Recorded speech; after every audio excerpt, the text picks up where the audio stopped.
오늘은 추수감사주일입니다. 추수감사절은 하나님이 베풀어 주신 은혜를 기억하면서 우리가 마음껏 감사하는 절기입니다. 저는 오늘 설교를 준비하면서 하나님 은혜에 감사를 고백한다는 것은 너무나 좋은 일이라고 생각을 했습니다. 또 저 개인적으로 얼마나 좋은지 모릅니다. 왜냐하면 우리가 감사할 수 있다고 하는 것은 하나님이 우리들에게 주신 특권이기 때문입니다. 감사하는 것은 하나님이 창조하신 피조물 가운데 사람밖에 없습니다. 사자나 호랑이가 아무리 동물의 왕이라고 해도 하나님의 은혜를 알지 못합니다. 하나님 은혜를 알지 못하니 고백하지도 못하지요. 사람만이 유일하게 하나님의 은혜를 알고 하나님의 은혜를 깨닫고 하나님의 은혜에 감사하게 됩니다. 이것이 특권이 아니고 무엇이겠습니까? 우리가 감사의 특권을 누릴 수 있는 것은 하나님께서 우리들에게 특권을 주셨기 때문입니다. 성경에는 하나님께서 인간에게 특권을 베풀어 주신 이야기로 가득 차 있습니다. 창세기서부터 요한계시록까지 하나님이 우리들에게 주신 특권을 조목조목 설명하면서 기록하고 있습니다.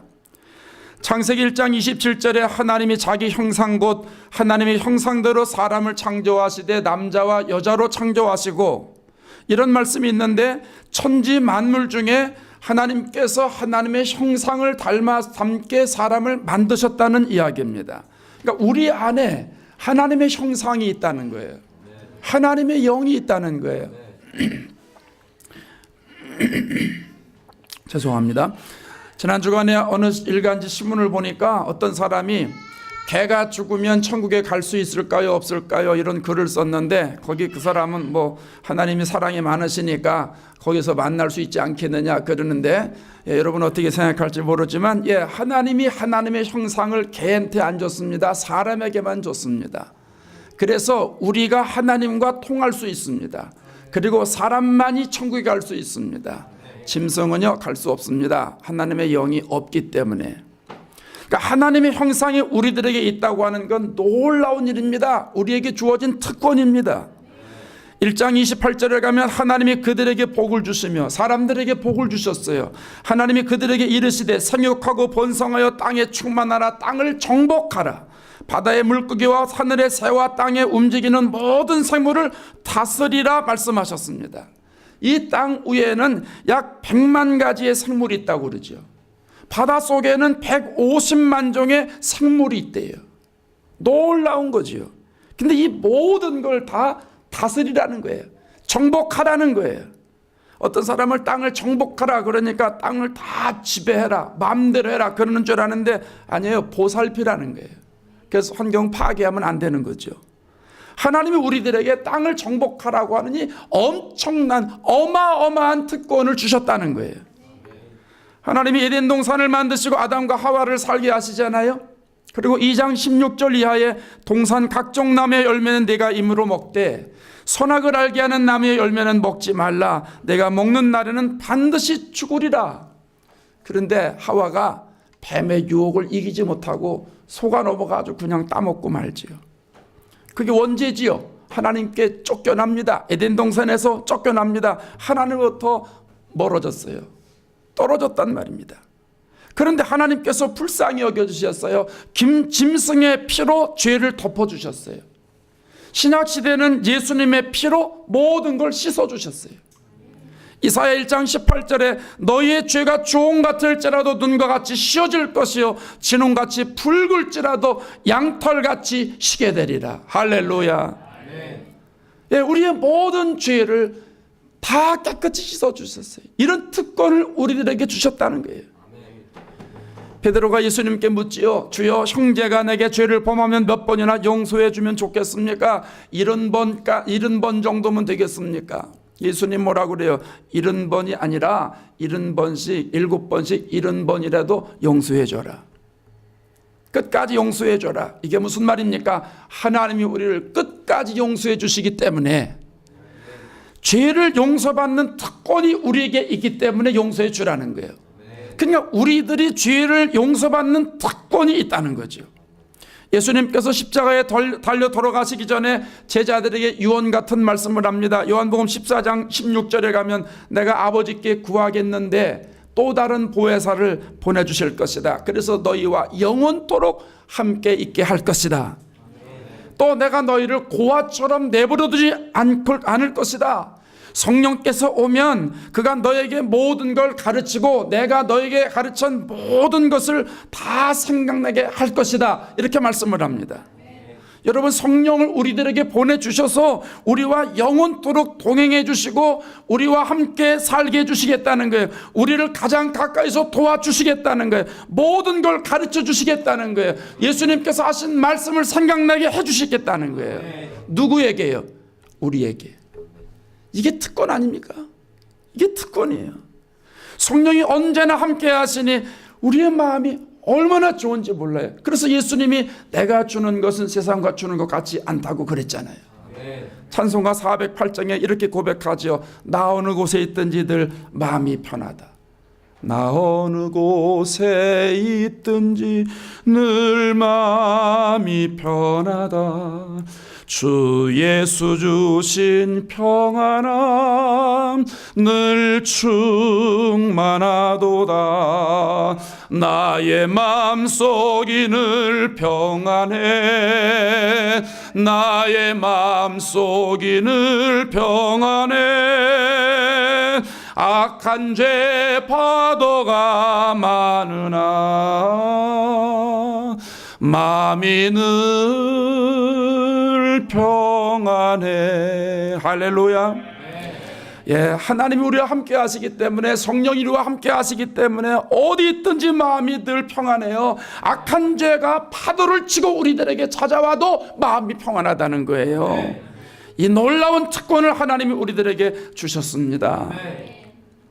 이런 특권을 하나님으로부터 부여받은 우리가 추수감사주일 예배를 드리면서 하나님이 주신 은혜를 생각하면서 감사할 수 있다고 하는 것, 이건 역시 특권입니다. 오늘 이 시간 이 감사의 특권을 마음껏 누리실 수 있게 되기를 바랍니다. 여러분, 하나님께서 우리들에게 어떠한 은혜를 베풀어 주셨을까요? 지난 주일에 감사는 저절로 눈에 들어오는 것이 아니기 때문에 우리가 감사를 찾아야 된다고 말씀을 드렸지요. 한 가지라도 감사를 찾고 그 감사가 눈에 들어와서 내가 감사를 고백하면 그 다음부터 감사가 계속 눈에 들어온다 말씀을 드렸습니다. 여러분은 지난 한 주간 동안 어떤 감사를 찾으셨습니까? 오늘 본문을 말씀을 통해서 시편 저자와 같은 마음을 가지고 하나님 앞에 그 찾은 감사를 하나님 앞에 영광 돌리는 시간이 될 수 있기를 바랍니다. 시편 107편은 이스라엘이 바벨론 포로 생활을 마치고 고향으로 돌아왔을 때 지었던 감사 찬양시입니다.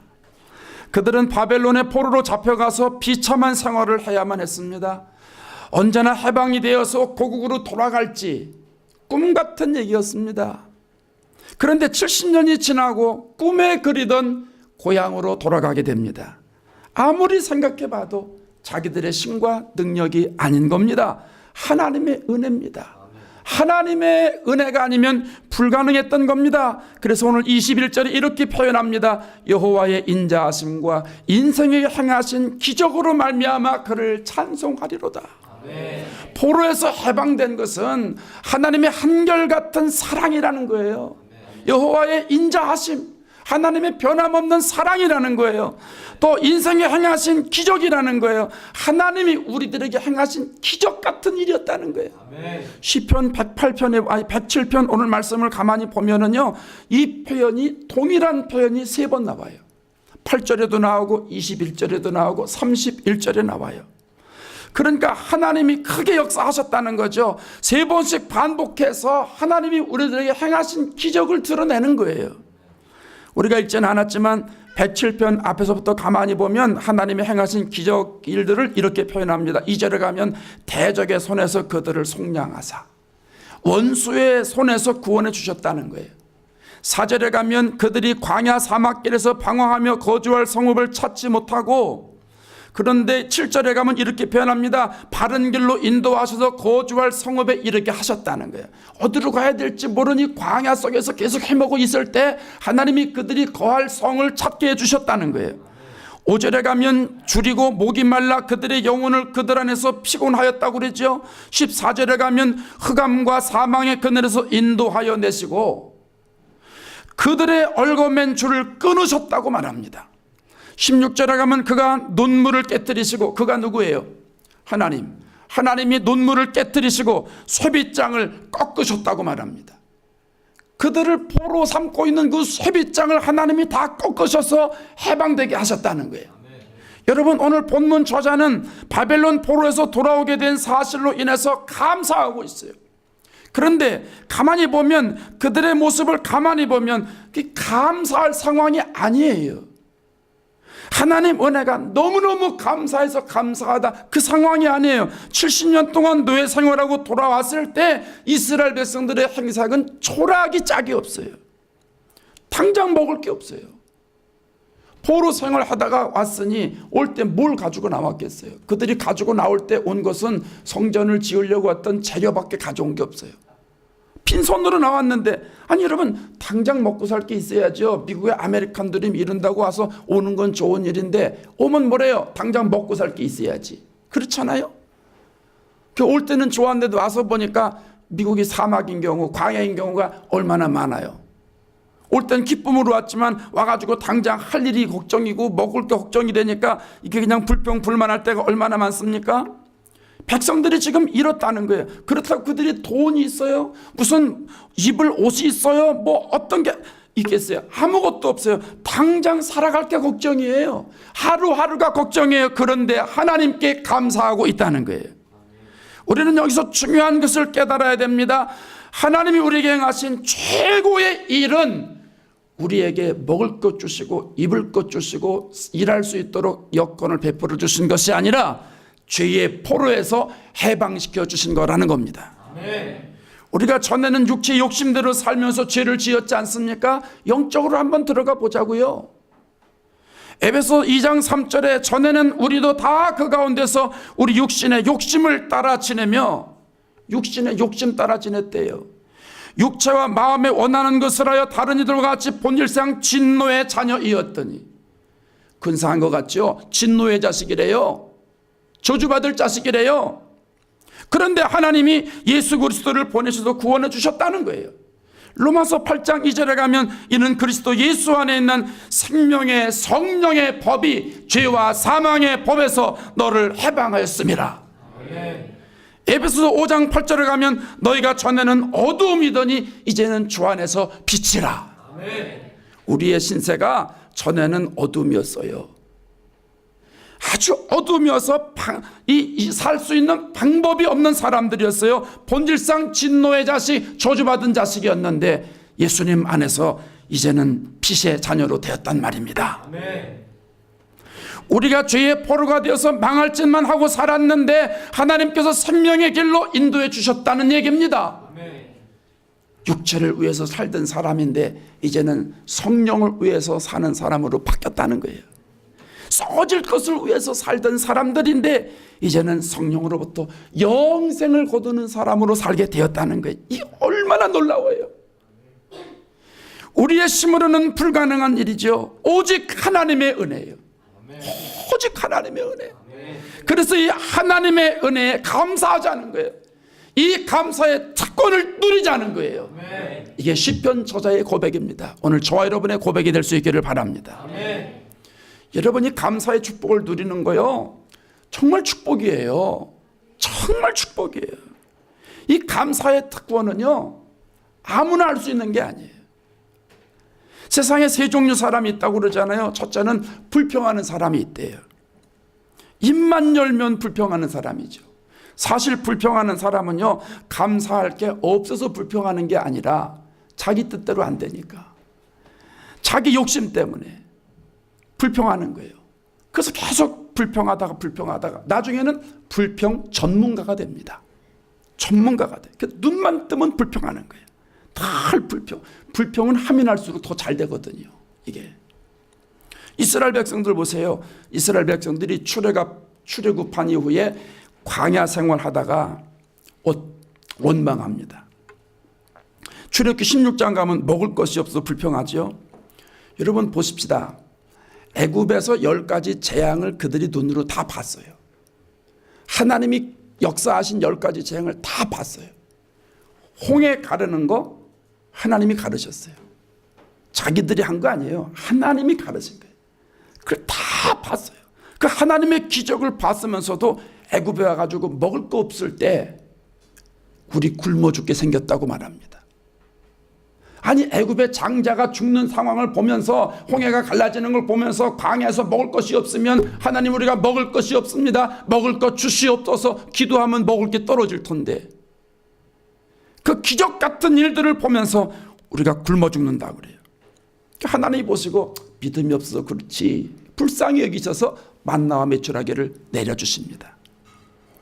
근데 이 만나와 메추라기를 먹으면서도요 불평불만이에요. 불평불만이에요. 처음에는 만나를 뭐라고 그래요? 꿀송이 같이 달다고 그래요. 근데 조금 먹다가 보니까 뭐라고 그래요? 기름 섞은 과자 맛이라고 그래요. 근데 조금 더 먹다가 나중엔 뭐라고 그러냐면 하찮은 음식이라고 그래요. 이게 이렇게 불평이 많아지는 거예요. 나중엔 물이 없으니까 어떻게 또 목말라 죽겠다고 그러고. 여러분 이렇게 불평 불만하고 계속하는 이스라엘 백성들에게 하나님이 나중에 어떻게 하십니까? 불뱀을 보내서 물려 죽게 하십니다. 다 죽이는 거예요. 민수기 21장 6절에 가면 여호와께서 불뱀들을 백성 중에 보내어 백성을 물게 하심으로 이스라엘 백성 중에 죽은 자가 많은지라. 불평 불만하면 내 영이 죽는 거예요. 영이 죽어요. 우리 성도들은요 불평할 거리가 있어도 불평하지 마시기 바랍니다. 네. 자신도 모르게 불평하다가 내가 불평 전문가가 되면 하나님부터 멀어지는 거예요. 영이 죽는 거예요. 악한 영에 사로잡힌 사람이 되는 거예요. 이게 불행 아니겠어요? 그러니까 우리들은 어떤 일이 있어도 하나님만 바라보고 불평은 아주 그냥 어저께로 다 졸업하고 오신 거겠죠. 아직 졸업 안 했으면 오늘 이 자리로 불평은 다 졸업하실 수 있기를 바랍니다. 그 세상에는 불평하는 사람이 있어요. 또 둘째는 상황대로 반응한 사람이 있대요. 좋은 형편에는 감사하고 좋지 않은 형편에는 불평하는 사람이 있대요. 그래서 이 감사와 불평을 계속 번복하다 보니까 나중에는 그냥 아무것도 아닌 사람이 되고 마는 거예요. 이런 사람들은 육체의 본능대로 사는 사람이죠. 육에 사는 사람이었다가 영에 사는 사람이었다가 자기 편한 대로 왔다 갔다 하는 사람이에요. 좋은 일은 기뻐하고 좋지 않은 일은 불평하는 거. 이게 인간의 본능 아니겠어요? 그냥 자기 생각대로 되는 대로 그냥 살아가는 거예요. 환경과 여건에 별 생각 없는 거죠. 왔다 갔다 하는 사람, 신앙에 지조가 없는 사람들, 이런 사람도 있다는 거예요. 셋째는 믿음으로 감사하는 사람이 되죠. 환경이 어떻든 여건이 어쨌든 그저 하나님만 보고 사는 사람이에요. 하나님이신 은혜에 감사하는 사람이에요. 생각하면 생각할수록 하나님의 은혜가 너무 감사한 거예요. 하나님이 이 상황에도 이렇게 역사해 주시고 저 상황에도 저렇게 역사해 주시고 생각해 보니까 모든 게 다 그냥 하나님 은혜 아닌 것이 없는 거예요. 그래서 다 믿음으로 감사하는 거예요. 1985년에 100년을 막 바꾸네. 1985년에 뉴욕 마라톤 대회가 열렸는데 해마다 열리잖아요. 근데 금년에는 그 허리케인 때문에 취소가 됐잖아요. 그때 열었는데 린다 다운이라고 하는 여성이 참가해서 완주했어요. 이 선수가 신체 장애인입니다. 양쪽 이 겨드랑이에다가 이 크러치를 받치고 이 마라톤 전 코스를 26.2마일 전 코스를 완주했는데 12시간 걸렸어요. 보통 사람들은 2시간이면 2시간 반, 우리 성도들은 한 2시간 반이면 다 들어오잖아요. 우리 청년들은 다 들어올 거예요. 근데요 이분이 12시간 걸렸어요. 온전하지 못하니까, 몸이 온전하지 못하니까 뛰는 게 그냥 불안하지 않겠어요? 그냥 앞으로 뒤로 흔들어가면 이거 보는 사람이면 그냥 넘어질 것 같고, 그 많은 사람들이 그 모습을 보면서 그냥 안타깝게 지켜봅니다. 마침내 12시간 만에 완주해가지고 홈으로 들어오는데 모든 관중들이, 모든 사람들이 기립해가지고 박수를 치면서 환호합니다. 잘했다고, 자랑스럽다고 막 격려하는 거예요. 그 모습을 당시에 레이건 대통령이 화이트하우스에서 보고는 감동을 받았어요. 너무 감동이 되는 거예요. 그래서 직접 전화를 했습니다. 격려하려고 전화를 한 거예요. 그때 린다 다운 선수가 이렇게 말합니다. 나에게 강한 의지와 노력할 수 있는 인내와 클러치를 받칠 수 있는 두 겨드랑이를 주신 하나님께 감사합니다. 아니, 세상에 신체 장애인인데 온전치 못한 육신을 가졌는데 두 겨드랑이를 주신 하나님께 감사한다는 거예요. 믿음으로 감사하는 사람이죠.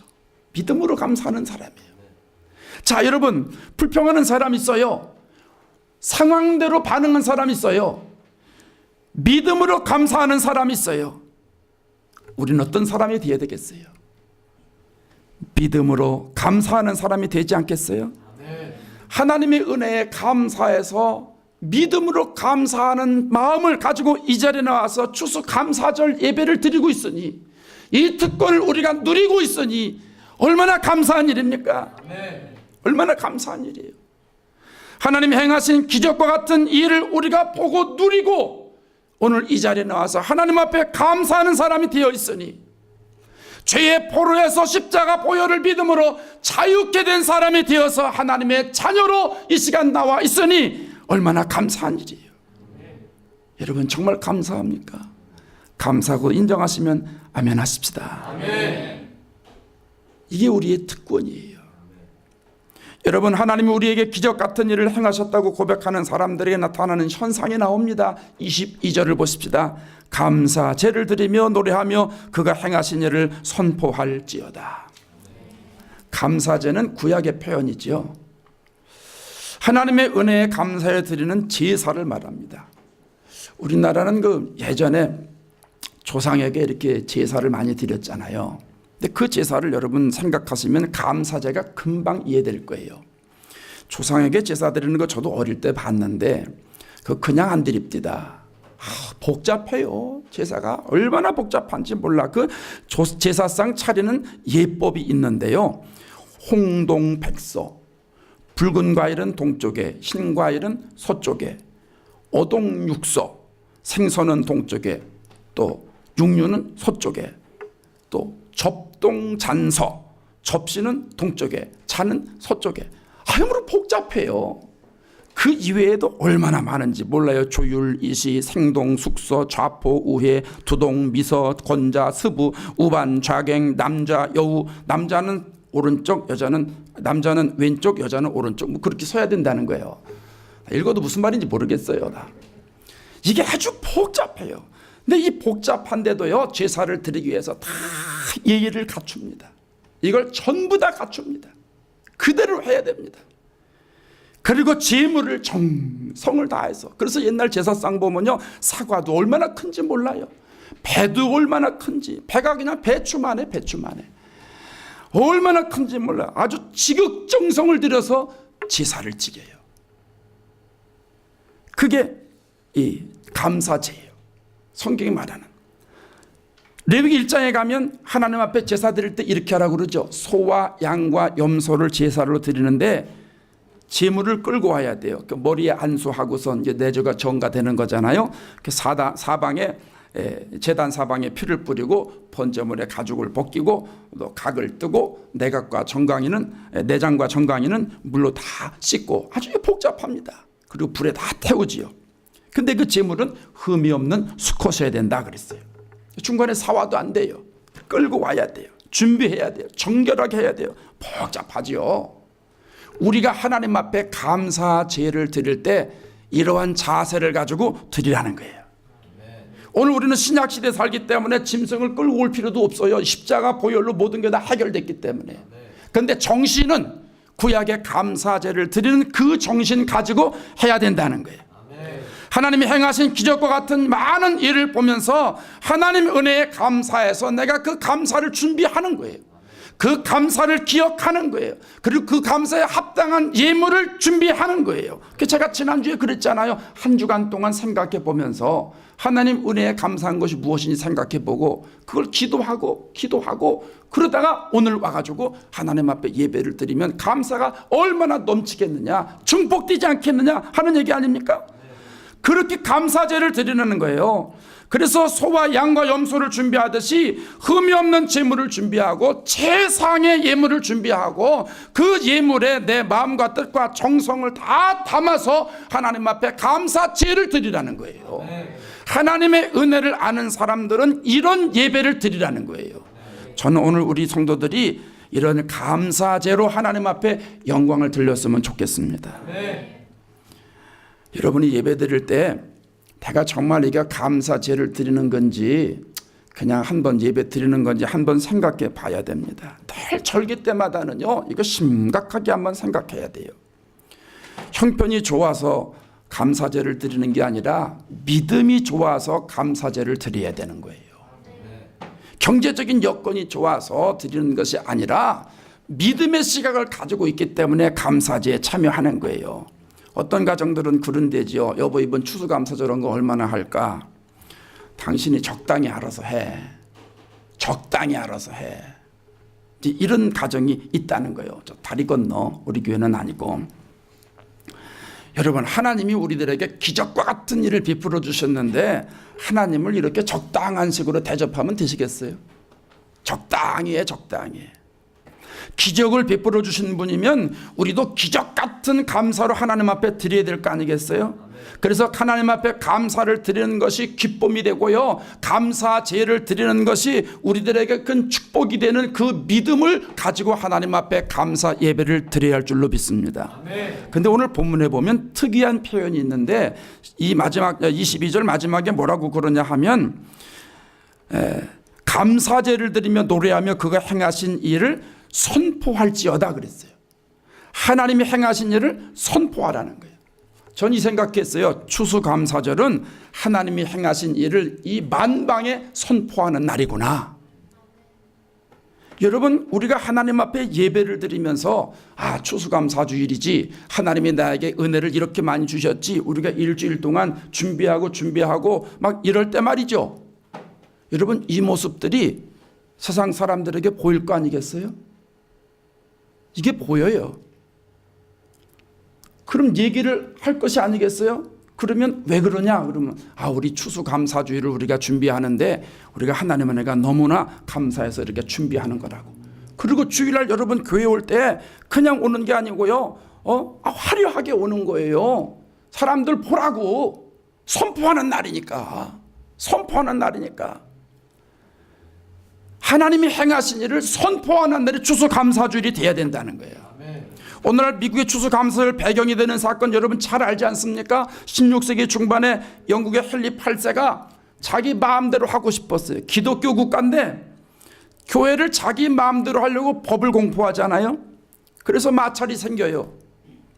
기독교인들을 핍박하기 시작합니다. 수많은 성직자들이 순교당합니다. 그래서 이 교인들이 더 이상 어떻게 예수 믿기가 어려우니까 나오지 않습니까? 그게 미국으로 왔어요. 그 청교도들이잖아요. 미국에 도착해 보니까 겨울입니다.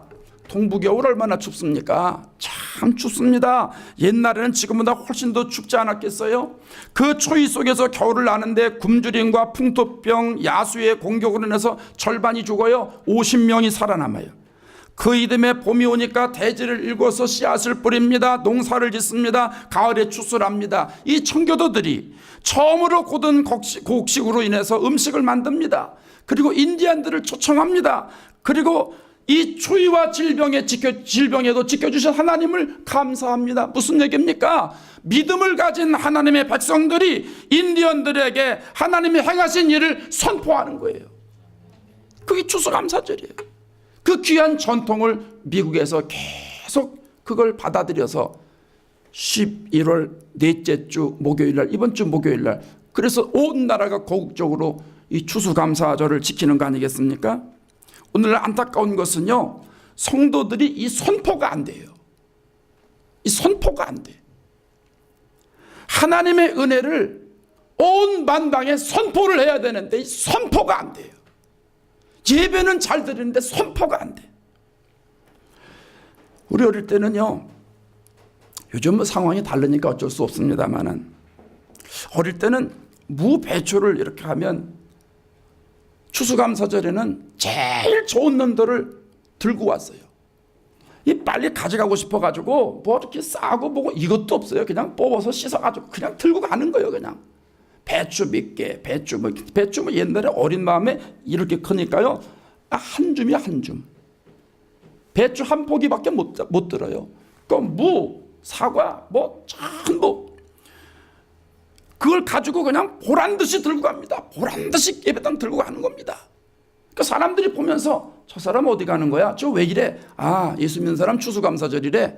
하나님 앞에 예배 드리러 가는 거래. 제물이래. 그 사람들이 다 알아요. 그 자체가 선포예요. 옛날에는 교회 갈 때도 성경을 이렇게 들고 다녔어요. 요즘은 뭐 여러분 성경 가져옵니까? 가져오시라고 그랬지 내가. 가지고 다니세요. 성경을. 아주 보란듯이 가지고 다니세요. 옛날에는 성경을 그거 이렇게 들고 다녔는지 몰라요. 근데 꼭 이렇게 들고 다녔어요. 꼭 이렇게 어쨌든 들고 다녀. 이렇게 들고 다녔는데 어쨌든 성경을 들고 다녔어요. 교회를 갈 때 꼭 성경을 들고 다녔어요. 사람들이 다 알아요. 저 사람들은 교회 가는 거로구나. 이게 선포였어요. 전도였단 말입니다. 근데 요즘은요 이게 안 돼요. 이것도 가방에다가 다 집어넣고 사람들이 시장에 가는지 교회 가는지 알 수가 있나요? 그렇다고 차에다가 나는 교회 가는 중입니다 써붙일 수도 없고. 하여간 요즘은 사람들의 예수 믿는 사람들 모습에서 선포되는 것이 안 보입니다. 안 보여요. 그래서 복음이 덜 전파되는지도 모르겠어요. 근데 여러분 추수감사주일에 하나님이 은혜 베푸신 것을 우리가 선포하라는 거예요. 하나님이 행하신 일을 온 만방에 선포하라는 거예요. 오늘 우리들에게 이 정신이 필요합니다. 여러분 예수 믿을 때 하나님께 영광 돌리는 일이 주님 영광 받으시옵소서 받으시옵소서 이것도 영광이지만 선포하십시오. 세상에 가서 내가 예수 믿는 사람이고 하나님 앞에 난 영광 돌리는 사람이고 이번 감사절에 나는 이렇게 하나님 앞에 감사할 거라고 여러분 선포하십시오. 그게 하나님께 영광이 되는 겁니다. 오늘날 이 부분이 너무 약해요. 나만 잘 믿으면 되지 그러면서 선포를 안 하니까 전도도 안 돼. 이게 너무 안타까운 거예요. 오늘 본문의 말씀을 기억하십시오. 그가 행하신 일을 선포할지로다. 아멘. 그가 행하신 일을 선포할지어다. 아멘. 이 선포하는 거, 이 중요한 거예요. 사랑하는 여러분, 하나님이 금년에 우리들에게 주신 은혜가 얼마나 많아요. 기적 같은 일이라고 그러니까 난 기적 없어. 기적이 달래 기적이 아니에요. 호흡하는 자체가 기적이에요. 아멘. 여러분이 호흡하기 위해서 하신 일이 뭐가 있어요? 조금 있다가 음식 먹을 건데 음식 먹을 때 음식 넣어주기만 하면 소화돼 가지고 다 피로 가고 살로 가고 나중에 나쁜 건 배설로 가고 다 끝나는데 여러분이 그거 하기 위해서 한 일이 뭐가 있어요? 아무것도 없어요. 아무것도 없어. 그게 기적이에요. 내 생명 오늘 붙어 있어서 하나님 앞에 나와 예배 드린다는 이 자체가 기적이고 아멘. 내가 죄의 걸음에 있었는데 다시 의의 걸음으로 돌아왔다는 이 자체가 기적이고 아멘. 그러고 보면 기적 아닌 것이 없어요. 내가 할 수 없는 게 됐다는 것은 뭐든지 다 기적이에요. 기적. 기적의 개념을 좀 낮추세요. 기적의 개념을 낮추면 모든 것들이 다 하나님이 하신 일이에요.